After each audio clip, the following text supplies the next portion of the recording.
Hola, a ver si se me oye bien.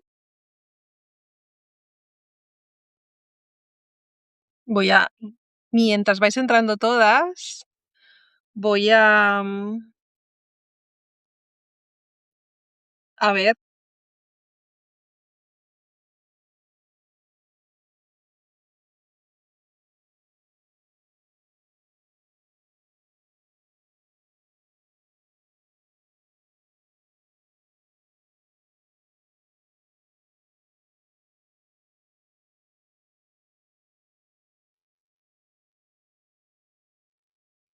Hola Rosemary, hola Janice. Me decís si se me va oyendo bien, porque la otra vez tuve problemas y como estoy sola y yo no me oigo, em, no sé si se me oye.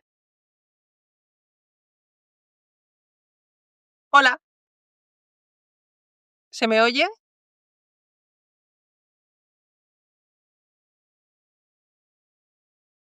Hola Rosemary. Sí, vale, perfecto, pues ya está. Fantástico. Voy a esperar 5 minutos. Si oye mucho ruido, lo digo por cerrar ventana o no cerrar ventana mientras tanto. Em, si no, cerraré un poco la ventana. Está bien, dice. Vale. Hoy sí, es que el otro día no se me oía nada y estuve hablando como 10 minutos y fue como bastante. A ver si así. A ver. Aquí. Aquí. Vale. Y fue bastante horrible. Entonces, bueno, hoy vamos a hablar de Sinead O'Connor.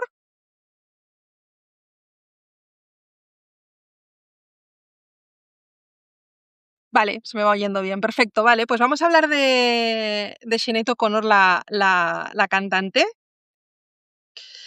Vamos a esperar nada, 2 minutitos más.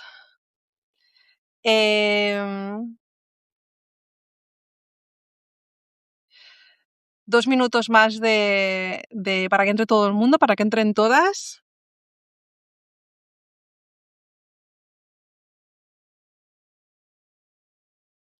Y os voy a ir explicando un poquito la historia de quién vamos a hablar hoy y cómo la vamos a enfocar. Va a ser una charla cortita, y sabéis que hago estas charlas un poco para compartir con vosotras de forma distinta las biografías. Va a ser una biografía, a ver si hay, va a ser una biografía corta, ligera, pero bien documentada, como las que suelo hacer yo. Em, Y sí, vamos a hablar justo de eso, pandemia, vamos a hablar de eso, de perder la carrera por algo que hoy en día se ha demostrado, ¿no? Que tenía razón, perdió, bueno, no sé si perdió la carrera, tampoco creo que perdiera su carrera al 100%, porque ya siguió haciendo cosas después, pero sí que es verdad que perdió la carrera de éxito que tenía hasta ese momento, una carrera mucho más comercial, ¿no? Que en ese momento pues estaba en la cumbre de todo. Tampoco sabemos qué hubiese pasado después, sí que sabemos lo que pasó después de eso. Vamos a hablar de ese incidente, de ese momento, porque es un momento importante, es un punto de inflexión en la vida de Sinead O'Connor, pero vamos a hablar también de otros momentos de su vida, ¿no? Desde el principio hasta el final, de las canciones que hizo, por desgracia, por temas de royalties y de derechos de autor, no podemos escuchar canciones, que me encantaría poder escuchar canciones, pero no aquí, no en Substack, entonces, bueno, pues no podemos escuchar canciones, pero sí que podremos, pues eso, ver y conocerla un poquito más y conocer también esas canciones, lo que querían decir y todo lo que quería decir ella en esas canciones y cómo las componía. Vamos a conocer un poco bastante sobre el proceso creativo de Sinead O'Connor, que además creo que hace que nos volvamos a replantear un poco toda esa corriente que tenemos ahora de que la creatividad tiene que ser algo que se produce y que se hace y que se esfuerza uno en hacerla y tal, y ya nos va a demostrar cosas muy distintas, y también cómo se puede crear y cómo podemos crear desde la vulnerabilidad, ¿no? O sea, esas son dos cosas que nos enseña Sinead O'Connor. Bueno, vamos a empezar, ¿vale? Esto es como es una charla. Si tenéis dudas, si queréis hablar, podéis utilizar el chat. Yo estoy en el ordenador, por tanto os veo súper bien en el chat. Yo os voy a explicar un poco la historia, la biografía de O'Connor, desde que nace, ¿no?, hasta que muere, porque por desgracia murió hace unos 3 años y dentro de nada se cumplirán los 3 años de la muerte, del fallecimiento de Sinéad O'Connor. Y vamos a ver un poco, y estoy segura que muchas de vosotras vais a ver que que prácticamente no sabemos nada de ella en el fondo. Conocemos muy bien su cara, sobre todo su cara de joven, porque en el videoclip Nothing Compares to You ella sale en primer plano, ¿no? Y esa cara dio la vuelta al mundo y por tanto todo el mundo la conoce, pero sin embargo veréis que prácticamente no conocéis nada de ella. No conocéis absolutamente nada de ella, conocéis muy poco de ella, tanto de su biografía, incluso de su carrera, ¿no? Mucha gente, pues como ha dicho Pandemia, piensa, ¿no?, que su carrera se acabó justo después de esa ruptura de la foto del Papa en el Saturday Night Live de Estados Unidos, y no es verdad, tampoco es así. Bueno, esta historia, la historia de Sinéad O'Connor, empieza el 8 de diciembre de 1966, empieza en Dublín, en Irlanda, y nace una niña a la cual le ponen nombres, 2 nombres. Por un lado le ponen Sinead, y por otro lado le ponen Bernadette.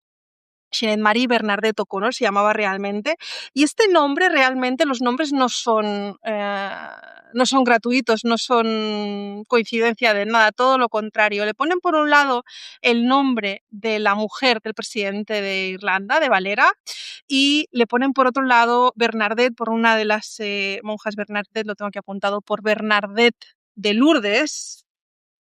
Aquí la tenemos, Bernadette de Lourdes, y estos 2 nombres son los que hacen, ¿no?, que ella tenga su nombre propio, ¿no?, Sinead Marie, Sinead Marie O'Connor. Y estos son los nombres que ella tiene. No son nada ni gratuitos, y que marcarán su personalidad y marcarán su identidad y marcarán todas esas contradicciones y toda esa incomodidad que sintió Sinead durante toda su vida.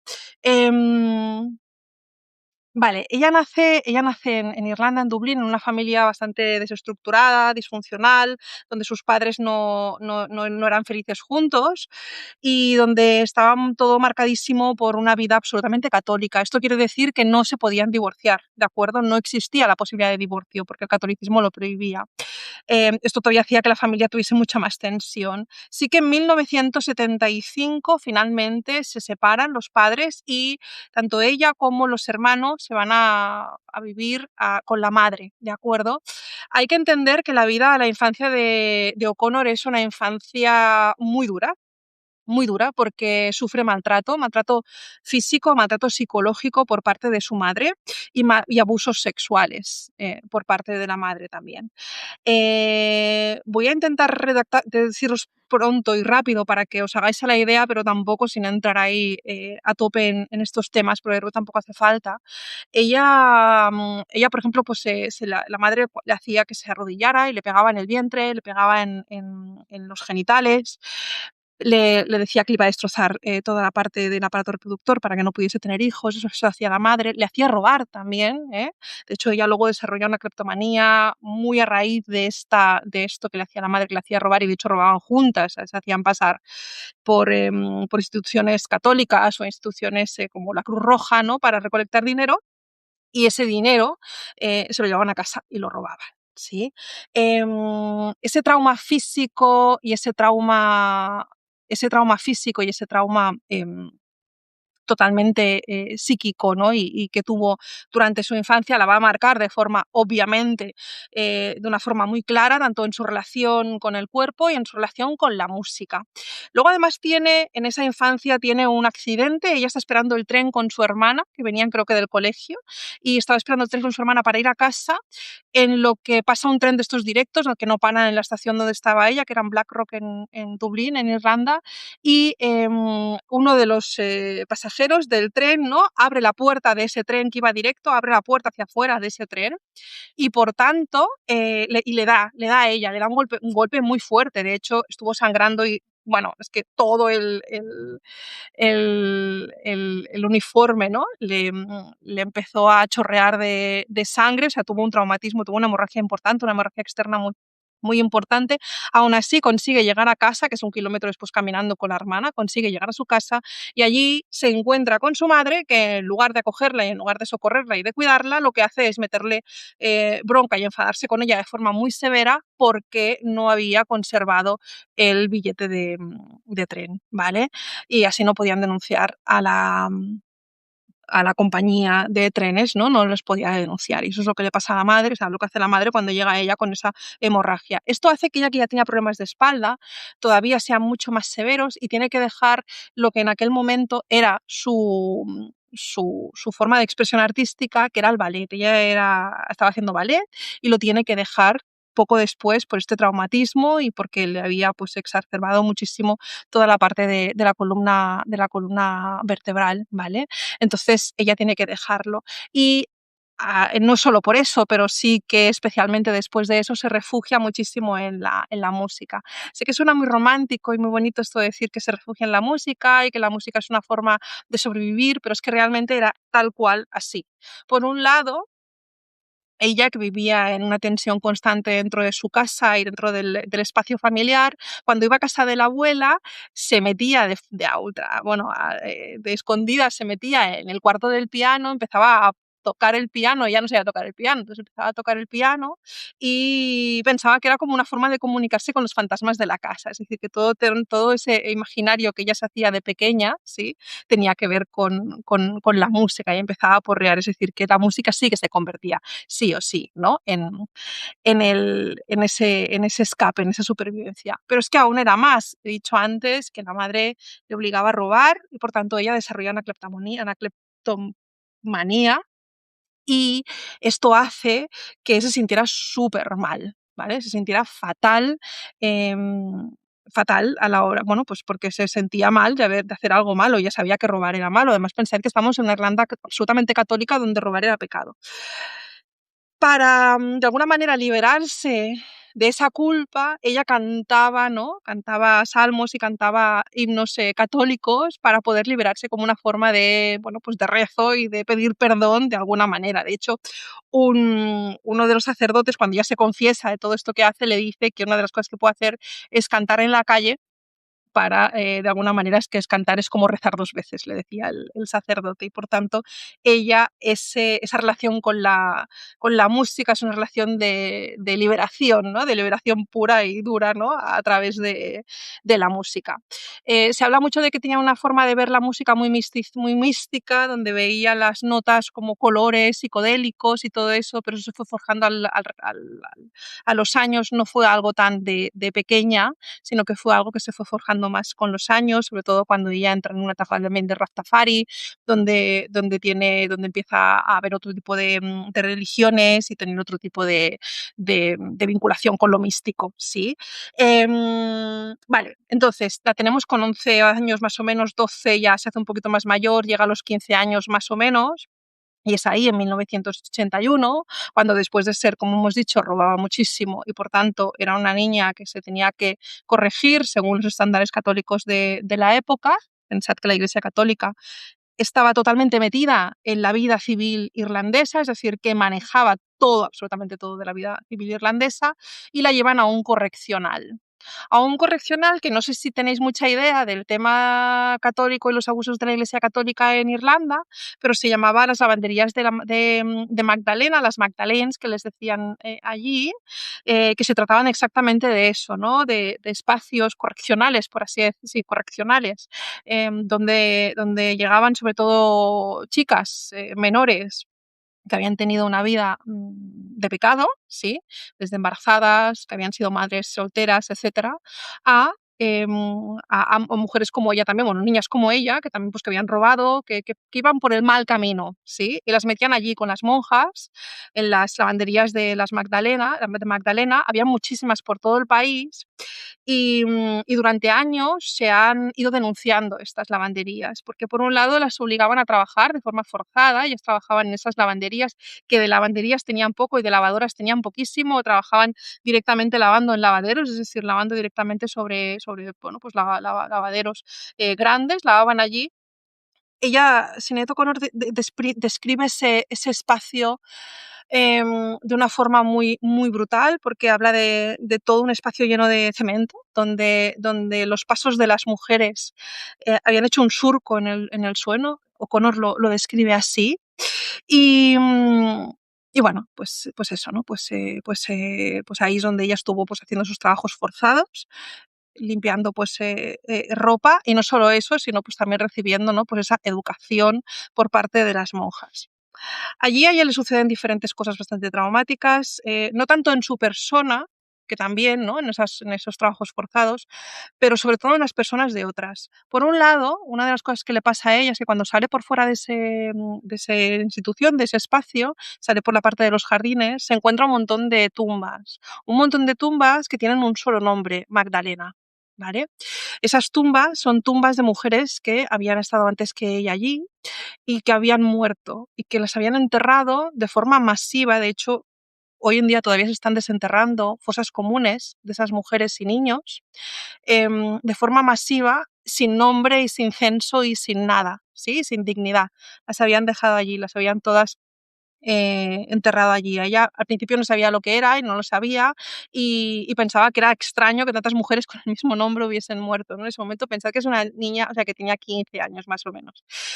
Después ella se va, ella tiene una compañera de cubículo casi, ¿no? O sea, tiene un cubículo y al lado de ella hay otro cubículo, y en ese cubículo hay una compañera que ella le dice que se le recuerda a Audrey Hepburn, pero quizá más morena, ¿sí? De piel, que está embarazada. Y ella habla de esa compañera como una compañera que se autocuidaba muchísimo, tenía las uñas impecables, siempre estaba bien peinada, es decir, una compañera como muy, muy, con un autocuidado hacia su persona y una higiene pues muy, bueno, pues muy, muy clara y muy evidente, y que paren, ella se había quedado embarazada de un irlandés, el irlandés también quería ser padre, pero claro, para la Iglesia Católica ella era madre soltera y no podía ser madre soltera, era imposible, estaba pecado, o sea, no se podía. Así que nació un niño que O'Connor lo llamaba el pequeño Moisés, el bebé Moisés. Ella, la madre, lo cuida, cortaba las uñas, es decir, todo lo que se hace con un bebé para que esté cómodo, para que esté bien, y especialmente lo vestía mucho, ¿no? Pues porque era como una madre muy coqueta en ese sentido, y entonces le quitan al bebé. Al quitarle al bebé, al cabo de los días, esa mujer parece mucho más mayor, es una niña porque es menor, parece muchísimo más mayor y pierde toda esas ganas de acicalarse, de cuidarse, y ese autocuidado que ya tenía en su higiene y en su imagen personal, la pierde absolutamente, ¿no? Y enloquece de alguna manera porque le han quitado al bebé. Le quitaron el bebé, supongo, para dárselo a una familia católica que sí que fuese apta, ¿no? Según ellos, para tener hijos. Eso le sucede, le sucedieron muchas más cosas, pero también, vamos a hablar también de algo positivo, ahí encuentra a Sor Margaret. Sor Margaret la escucha cantar, a O'Connor, la escucha cantar y le dice que canta muy bien y que por tanto tendría que dedicarse a la música, ¿vale? Va a una tienda de música, le dice que elija una guitarra, ella elige la guitarra que más le gusta porque quería seguir los pasos de Bob Dylan, elige esa guitarra y además le dice que si le puede comprar unas partituras, que no sean partituras directamente, sino que le explicaba exactamente cómo poner los dedos en la guitarra, ella no sabía tocar la guitarra, cómo poner los dedos en la guitarra para poder tocar, perdón, las canciones de Bob Dylan, ¿no? Y se lo compra, no solo se lo compra, sino que es que le pone una profesora de guitarra para que ella pudiese empezar pues, a estudiar música, porque decía que cantaba muy bien. Y eso hace que ella se empiece a dedicar a la música. Empieza a buscar también sobre todo con el soporte de Sor Margaret, con la hermana Margaret, empieza a buscar grupos. Entonces pensad que Irlanda era un país con muchísima tradición musical, con muchísimos grupos y con muy fácil de encontrar grupos y de que la gente buscara una solista por aquí, una cantante por allá, porque se hacían muchísimos grupos. Es decir, es un país con una tradición musical muy potente. Por tanto, ella encontró un grupo que ella se hizo cantante, un grupo de música donde ella se hizo cantante, y esto es lo que le hace a ella pues hacerse cantante y que la conozcan. Esto hace que la conozcan en un sello discográfico en Londres y que le digan y le pidan, se disuelve el grupo, y le pidan que ella sola haga un disco en esta firma de Londres que se llama Ensign Records. ¿vale? Y aquí es donde empieza la vida musical de O'Connor, ¿vale? No hemos llegado todavía al momento, digamos, cumbre de su carrera, que es cuando ella canta Nothing Compares to You, de Prince, en ese primer plano, en todas las pantallas, esto es que todo el mundo lo habrá visto, en ese primer plano, en las pantallas donde ella lloraba y le caían las lágrimas a tope, y cantaba esa canción, ¿sí? No hemos llegado todavía a ese momento, pero sí llegamos al inicio de la carrera musical de O'Connor. Ella se va... Mentira.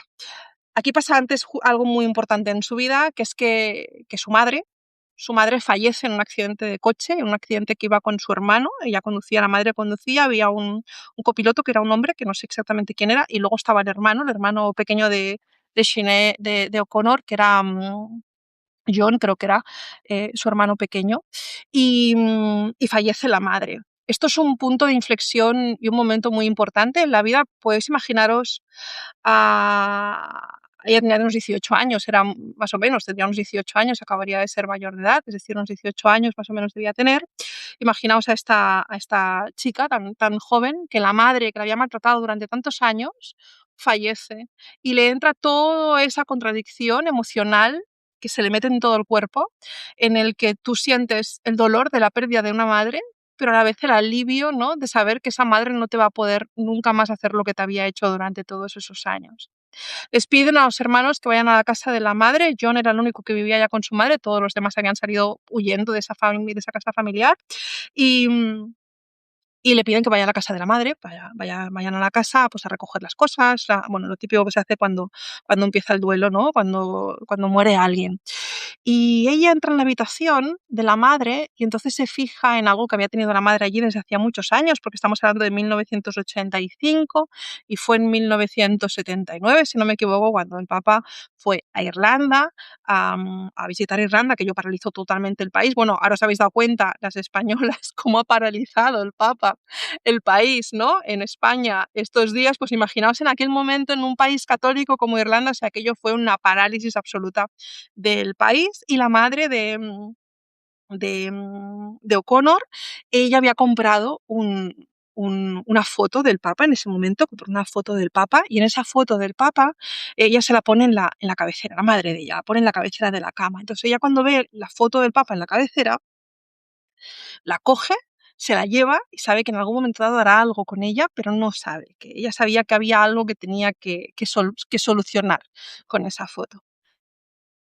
Aquí sigue la historia. Se va a Londres, empieza a grabar su disco. Y ella, durante el confinamiento en Anne Bryan, que es el sitio este de las Magdalenas donde había estado ella, ahí había compuesto alguna canción. Había compuesto Drink Before the War, que es una canción que habla de un director de su colegio y del autoritarismo. Ella tiene muchos problemas siempre, los va a tener siempre hasta el final de sus días, con todo lo que es las jerarquías y el autoritarismo, y lo veis con la Iglesia Católica, obviamente se ve perfectamente, pero no lo vais a ver ahora dentro de nada con el sello discográfico. Y también compone otra canción que es Never Get Old, que es una canción donde ella pues habla de su primer amor, ¿sí? Perdonad, habla de su primer amor. Y es una canción como muy romántica, muy bonita, muy inocente. Habla de su primer amor cuando tenía, yo qué sé, 13 años, me lo invento. Y, y cuando muere la madre, pues ella se va, pues, a eso, se va a Londres, y entonces sigue componiendo esa, esas canciones que iba haciendo y que iba componiendo ella, tanto ella, no tanto musicalmente, pero sí toda la composición de las letras, ¿vale? Se va a Londres y allí le pasa algo, que empieza otra vez a tener problemas con el autoritarismo. Allí tiene a los de la discográfica, el fundador, que lo primero que le dice es: oye, nena,